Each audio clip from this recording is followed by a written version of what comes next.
Hello दोस्तों, आज हम अध्ययन करेंगे कवि देव की दो रचनाएं जो आपकी पाठ्य पुस्तक क्षितिज सेकंड में दी गई है, जो चैप्टर नंबर 3 है, जिसमें सवेया और कवित्त छंद में दो रचनाएं आपकी दी गई है। जिसमें जो पहली रचना है सवेया छंद में, जो जिसके अंदर श्री कृष्ण के राजसी रूप सौंदर्य का वर्णन किया गया है, साथ ही इसमें सामंती वैभव भी झलकता है। तो आपकी जो पहली रचना है सवेया छंद के अंदर, जिसकी जो भाषा है वो ब्रज भाषा है, साथ ही माधुर्य गुण के अंदर लिखी गई है।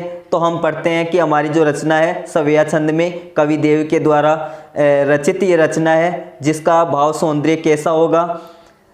पायनी नुपुर मंजू बजे कटी किकनी के धुनी की मधुराई, सांवरे अंग लसे पट पीत हिए हुलसे वनमाल सुहाई।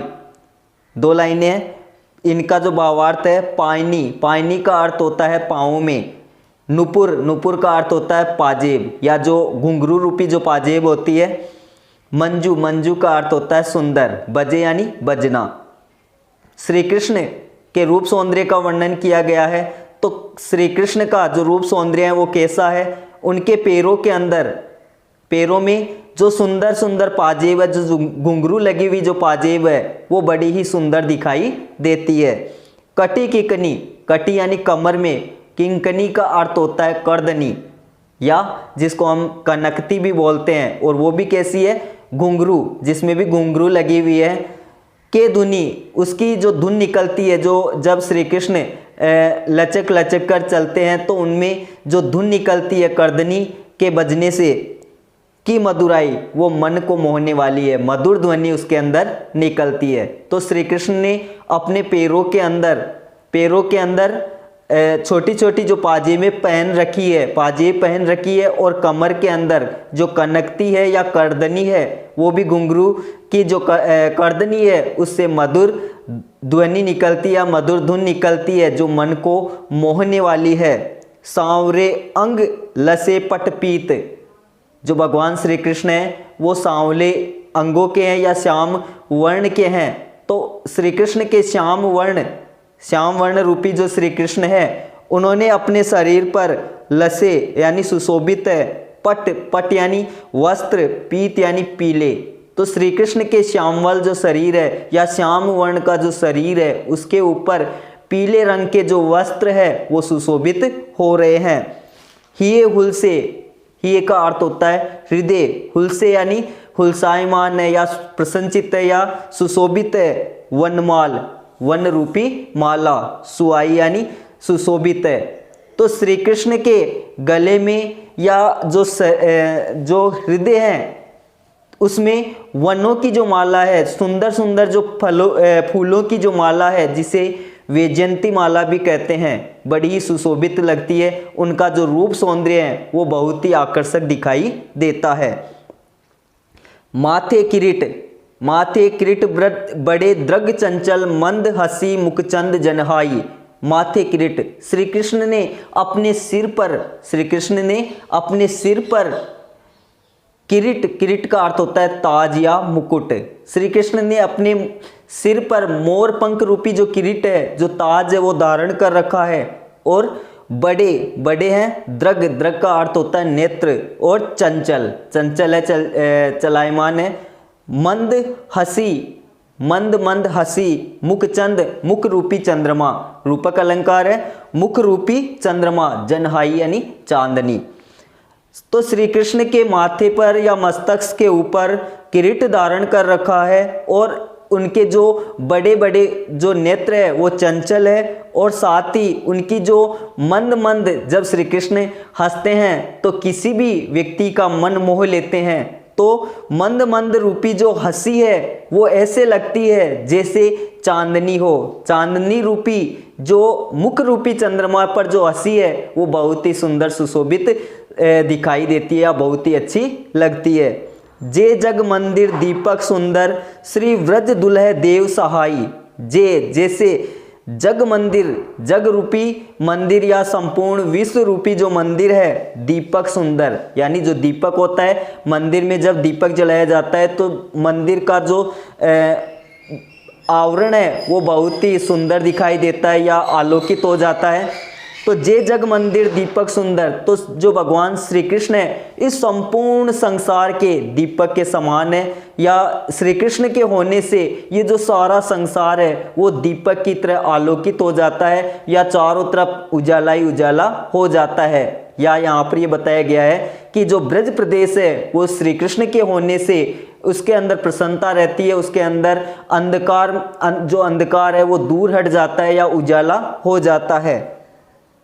श्री ब्रज दुल्हे, ब्रज रूपी दुल्हा देव सहाई, कवि देव कहते हैं, सहाय यानी सहायक है। जो उनका जो ये इस प्रकार का जो सुंदर जो उनकी छवि दिखाई देती है, जिसमें ये बताया गया है कि पाँव में उन्होंने पाजेब धारण कर रखी है, कमर में उन्होंने करदनी पहन रखी है, और उससे जो छम छम की जो आवाज़ आती है वो बड़ी ही मनमोहक होती है, मन को छूने वाली होती है। उन्होंने अपने श्याम वर्ण के शरीर के ऊपर पीले रंग के वस्त्र धारण कर रखे हैं, और उनके गले में वैजयंती माला है, फूलों की माला है, जो बहुत ही सुंदर दिखाई देती है। माथे किरीट, माथे के ऊपर जो मोर पंख रूपी जो ताज उन्होंने धारण कर रखा है, या जो मुकुट धारण कर रखा है, और उनके जो नेत्र है बड़े ही चंचल है और बहुत अच्छे दिखाई देते हैं, और उनकी जो चांदनी रूपी जो मुख रूपी चंद्रमा पर जो चांदनी रूपी जो हंसी है वो किसी का भी मन मोह लेने के लिए काफी है। तो ऐसे भगवान श्री कृष्ण जो संपूर्ण विश्व रूपी इस मंदिर में सुशोभित हो रहे हैं, वो ब्रज रूपी दूल्हे का वेश बना करके सभी लोगों की सहायता करने वाले हैं, या सभी लोगों के सहायक है। इसलिए कवि देव यहाँ पर मंगलाचरण करते हुए श्री कृष्ण से अब अपने काव्य की सफल कामना करते हैं। तो पहला जो पद है जिसके अंदर मंगलाचरण के रूप में लिखा गया है कवि देव के द्वारा, जिसके अंदर अगर हम देखें तो यहाँ पर ब्रजभाषा का सुंदर प्रयोग हुआ है, और इसमें सवेया छंद है, और साथ ही यहाँ पर जैसे कटी किकनी क वर्ण की आवर्ती होने से अनुप्रास अलंकार है, पट पीत प वर्ण की आवर्ती है तो यहाँ पर अनुप्रास अलंकार है, और साथ ही यहाँ पर आप देख सकते हो मुख चंद के अंदर रूपक अलंकार है, मुख रूपी चंद्रमा, और जग मंदिर दीपक यहाँ पर भी रूपक अलंकार है। तो यहाँ पर आप देख सकते हो कि सब में यहाँ पर काव्य सौंदर्य के साथ साथ हमने भाव सौंदर्य की भी बात की। अब दूसरा जो पद है हमारा, जिसमें प्रकृति का सुंदर वर्णन किया गया है और वसंत ऋतु का सुंदर और सरस वर्णन किया गया है कि जब वसंत ऋतु आती है तो वातावरण मनमोहक हो जाता है, साथ ही बहुत ही सुंदर दिखाई देता है। तो यहाँ पर उस वसंत को एक छोटे बालक के रूप में यहाँ पर दर्शाया गया है, और बालक भी किसका है, कामदेव का बालक की उसको उपमा दी गई है। तो वसंत ऋतु जब आती है तब ये जो वातावरण है वो कितना मनमोहक हो जाता है, तो उसका यहाँ पर कितना सुंदर वर्णन कवि देव के द्वारा किया गया है। डार द्रुम पलना विछोना नव पल्लन पल्लव के सुमन जिगुला सोहे तन छवि भारी दे। डार द्रुम पलना बिछोना, डार द्रुम का अर्थ होता है पेड़, और डार का अर्थ होता है डालियाँ। जो पेड़ों की जो डालियाँ हैं उनके ऊपर पालना बनाया गया है, और उसके अंदर बिछोना जो बिछोते हैं नरम नरम जो कपड़े बिछो करके, बालक छोटा बच्चा होता है उसका जो पूरा ध्यान रखा जाता है, कोमल वस्त्र उसके अंदर बिछोना किया जाता है। तो बसंत रूपी बालक के लिए जो पेड़ों की जो डालें हैं वो तो उसके लिए पालना बनाई गई है, और साथ ही नव पल्लव जो वसंत ऋतु के अंदर नए नए पत्ते या नई नई कोपले फूट आती है, उन नए नए पत्तों और कोपलों को वसंत रूपी उस बालक के लिए बिछोना बनाया गया है। मानवीकरण अलंकार किया गया है। सुमन जिंगुला सोए तन छवि बारी दे। सुमन यानी फूल, जिंगुला अर्थ होता है ढीला डाला वस्त्र, जिसको जबला भी कहते हैं। सोए यानी सुंदर लगता है या सोता है, अच्छा लगता है।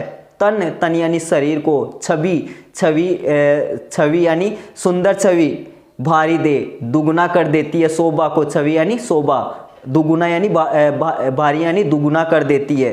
तो सुमन जिगुला फूलों रूपी वसंत ऋतु का वर्णन किया गया है। तो वहाँ पर वसंत ऋतु जब आती है तो नई नई कोपले फूट आती है, नए नए पत्ते पेड़ों की डालियों में आते हैं, साथ ही फूल भी खिल जाते हैं। तो उन फूलों को आधार बना करके कवि कहना चाहता है कि जो वसंत रूपी जो बालक है उसने फूलों रूपी सुंदर जबला वस्त्र धारण कर रखा है, और जो सुंदर वस्त्र है उनका फूलों रूपी जो सुंदर वस्त्र है वो उनके शरीर की शोभा को द्विगुणित कर देते हैं, अत्यधिक गुना बढ़ा देते हैं। पवन झुलावे केकी कीर बतरावे देव। पवन झुलावे, जब शीतल शीतल और मंद मंद वसंत ऋतु के अंदर हवा चलती है तो वह पवन उनका जो पालना बनाया गया है उस पालने को क्या करती है, हिलाती है। केकी कीर, केकी यानी मोर, कीर का अर्थ होता है तोता, बतरावे देव, कवि देव कहते हैं कि वसंत रूपी उस बालक को पालने में तो हवा झुलाती है और साथ ही जो मोर और जो तोता है उनसे सुंदर सुंदर बातें करते हैं और उनका मन बहलाते हैं। कोकिल हलावे हुलसावे कर तारी दे। कोकिल, कोयल, जो अपनी मधुर वाणी से सबका मन मोह लेती है, तो कोयल क्या करती है, हलावे, हलाती है, हुलसावे, प्रसन्नचित करती है, किसको, बालक बसंत को, वसंत रूपी बालक को कर तारी दे, और हाथ से ताली दे करके उनको प्रसन्नचित कर रही है। पूरित पराग सो उतारो करे राई नोन। पूरित पराग, पूर्ण रूप से पराग, जो फूलों के जो कण होते हैं, जो खुशबू सारे वातावरण को खुशबूदार बना देते हैं या खुशमय बना देते हैं, सो उतारो करे राई नोन। तो जिस प्रकार से एक छोटा बालक होता है उसकी नज़र उतारने के लिए राई और नोन, नमक, राई और नमक से क्या किया जाता है, उसकी नज़र उतारी जाती है, वैसे ही जो सुंदर सुंदर जो फूलों की जो सुंदर खुशबू है उस वातावरण में वसंत ऋतु के अंदर पूरा वातावरण खुशबू से भर जाता है, खुशबूदार हो जाता है, मन को मोहने वाला हो जाता है। तो ऐसा लगता है, क्या लगता है, कजकली नायिका लतान सिर सारी दे। कजकली यानी कमल की कली रूपी नायिका, कमल की कली रूपी नायिका, कमल की छोटी छोटी कलियां फूट आती है तो ऐसी लगती है कि जैसे कोई सुंदर नायिका हो, कोई सुंदर स्त्री हो। लतान, और लताएं भी आ जाती है, पेड़ों पर लताएं आ जाती है, तो लता रूपी सिर सारी दे, लता रूपी साड़ी पहन करके कमल की कली रूपी जो नायिका है, कमल की कली रूपी जो नायिका है वो लताओं रूपी साड़ी पहन करके जो बालक बसंत है उसकी नज़र उतारने का काम कर रही है। मदन महीप जू को बालक वसंत ताही। मदन यानी कामदेव, महीप यानी राजा, बालक वसंत ताही, ताही यानी वह जो छोटा बच्चा है, जो बालक, जो वसंत ऋतु है उसका मानवीकरण रूप से यहाँ पर वर्णन किया जा रहा है। तो यहाँ पर बालक वसंत को, वसंत रूपी जो बालक है उसको जो कामदेव, जो राजा कामदेव है, जिससे सारे वातावरण में काम वासना प्रकट हो जाती है या सारा वातावरण कामुकता को प्रकट करता है, तो ऐसा लगता है कि जो वसंत ऋतु आती है तो वसंत ऋतु का जो मौसम है उसमें काम की प्रवृत्ति बढ़ जाती है, तो वह उसको बालक वसंत को कामदेव का पुत्र बताया गया है। प्रातः ही जगावत, उस कामदेव के पुत्र को या बालक वसंत को प्रातः ही, प्रातःकाल, जगावत यानी जगाती है। गुलाब चटकारी दे, गुलाब के जो फूल होते हैं चटकारी यानी चुटकी दे करके, चुटकी दे करके। तो जैसे आप देखते हो कि जो कमल के जो फूल होते हैं वो पूरी तरह से सिकुड़ जाते हैं और जैसे ही प्रातःकाल सूर्य की किरणें उनके ऊपर पड़ती है तो क्या होता है कि उन फूलों में से चट चट की ध्वनि आती है। तो ऐसा लगता है कि जो बालक रूपी, जो वसंत रूपी जो बालक है उसको जो गुलाब के जो फूल होते हैं वो चुटकी दे करके उसको जगा रहे हैं। तो यहाँ पर वसंत ऋतु का सुंदर और सरस वर्णन किया गया है, जिसमें उनका जो सुंदर बिछोना है, जो नए नए पत्ते हैं, जो फूल है, और साथ ही उनको जिस प्रकार से पवन हिलाती है, झुलाती है, कोयल जो मोर और तोते उनसे बातें करते हैं, और कोयल का यहाँ पर वर्णन किया गया है कि वो किस प्रकार से उनको प्रसन्नचित करती है। साथ ही एक कमल की कली रूपी नायिका किस प्रकार से बालक वसंत की नज़र उतारने का काम करती है। साथ ही मदन को जो कामदेव है उनको उनका पिता बताया गया है बालक वसंत का, और साथ ही किस प्रकार से जो प्रातःकाल का जो मनोरम दृश्य है उसका सुंदर सरस वर्णन यहाँ पर किया गया है। तो यहाँ पर कजकली नायिका, कमल रूपी जो नायिका है उसके अंदर रूपक अलंकार है। साथ ही मदन महीप जू को बालक वसंत ताई, यहाँ पर भी रूपक अलंकार है। और साथ ही यहाँ पर आप देख सकते हो सुमन जिंगुला सोए तन छवि बारी दे, यहाँ पर स वर्ण सुमन और सोए में स वर्ण की आवृत्ति हो रही है, अनुप्रास अलंकार है। साथ ही हलावे हुलसावे में भी अनुप्रास अलंकार है, ह वर्ण की आवृत्ति हो रही है। पूरित पराग में प वर्ण की आवृत्ति होने के कारण यहाँ पर अनुप्रास अलंकार है। पूरी इस पद के अंदर ब्रजभाषा का सुंदर और सरस वर्णन किया गया है और माधुर्य गुण का प्रयोग है, और साथ ही यहाँ पर कवित छंद है। अब तीसरा जो पद है जिसके अंदर चांदनी रात का सुंदर सरस वर्णन किया गया है कि किस प्रकार से पूर्णिमा की रात को सुंदर चांदनी रात होती है और किस प्रकार का मनोरम दृश्य हमारे सामने उपस्थित होता है। क्या है? कवित छंद में लिखा गया है, फटिक सिलानी सो सुधारियो सुधा मंदिर। फटिक, फटिक का अर्थ होता है स्फटिक पत्थर। जो स्फटिक पत्थर होता है एकदम पारदर्शी होता है जिसके आर पार देखा जा सकता है। सिलानी, सिलानी का अर्थ होता है शिला या पत्थर। सो सुधारियो, सुधारियो का अर्थ होता है निर्मित किया गया है। सुधा, सुधा का अर्थ होता है अमृत मंदिर, अमृत रूपी मंदिर। यानी स्फटिक की शिलाओं से चांदनी जो रात होती है उसका सुंदर सरस वर्णन किया गया है। तो चांदनी रात में संपूर्ण जो आसमान है, संपूर्ण जो पृथ्वीलोक है वो एकदम सफ़ेद रंग का नज़र आता है, और सारा आसमान भी कैसा लगता है? सफ़ेद रंग का दिखाई देता है। तो उसका यहाँ पर सुंदर वर्णन किया गया है कि स्फटिक शिलानी सो सुधारियो सुधा मंदिर, कि स्फटिक की जो शिलाएं हैं जिनके आर पार देखा जा सकता है उससे सुधा रूपी जो मंदिर है, अमृत रूपी जो मंदिर है उसका सुंदर निर्माण किया गया है। उददी ददी को सो अधिकाई उमगे अमंग अमंद। उददी, उददी का अर्थ होता है सागर या समुद्र। ददी, ददी यानी दही। कोसो अधिकाई यानी अधिक रूप से, उमगे यानी उमड़ रहा है, अमंद जो कभी भी मंद नहीं पड़ेगा। उददी ददी यानी जो सागर है वो भी कैसा है? दही रूपी सागर है, दही रूपी सागर है, रूपक अलंकार है, दही रूपी सागर है। वो इतना अधिक उमड़ रहा है या उस ऐसा उमड़ रहा है कि जिसकी मंदता कभी भी धीमी नहीं पड़ने वाली है। तो यहाँ पर उस चांदनी रात का सुंदर वर्णन करते हुए कवि देव ये कहते हैं कि चांदनी इतनी फैली हुई है जो ऐसा लगता है कि जैसे दही का कोई सागर उमड़ रहा है जो कभी मंद नहीं पड़ने वाला है। बाहर ते भीतरी लो भीति न देखिए देव। इस प्रकार से बताया गया है कि बाहर से भीतर, बाहर ते भीतर लो भीति न देखिए, भीति यानी दीवार। ऐसा सुंदर मंदिर, सुधा रूपी सुंदर मंदिर बनाया गया है जो स्फटिक की शिलाओं से बनाया गया है, जो ऐसा लगता है कि बाहर से भीतर देखने पर उसमें दीवार नजर ही नहीं आती है। दूध कोसो फेन फैल्यो आंगन फरसवंद।